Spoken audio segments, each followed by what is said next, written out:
যারা চুপচাপ কোরআনুল কারীমের কথাগুলো শ্রবণ করবে, আমার আল্লাহ রাব্বুল আলামিন আসমান থেকে তাদের উপরে আল্লাহর রহমত বৃষ্টির মতো নাযিল করবেন। বলুন সুবহানাল্লাহ। সুবহানাল্লাহ। তাহলে বলেন তো বাজান, কোরআনের কথাগুলো শুনলে লাভ না ক্ষতি?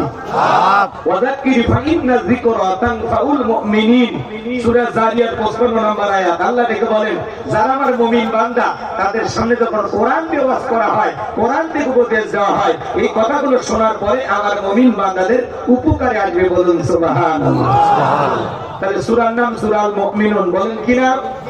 আল্লাহ পাক তার বিশ্বাসী বান্দাদের জন্য সূরাল মুমিনুন নাযিল করেছেন। যারা হলো দুদুল মান, এদিকে খেয়াল করেন, দুই লোকের পা দিয়ে চলে, মুখে বলে একটা, অন্তরে আরেকটা। বৃষ্টি যেদিকে ছাতা ধরে সেদিকে গুলালু মার্কা সব তরকারিতে চলে, ওদের নাম কি? মুনাফিক। এই মুনাফিকদের জন্য আল্লাহ একটি সূরা নাযিল করেছেন, সূরার নাম হলো মুনাফিকুন। কি নাম বলেন তো? মুনাফিকুন। এদিকে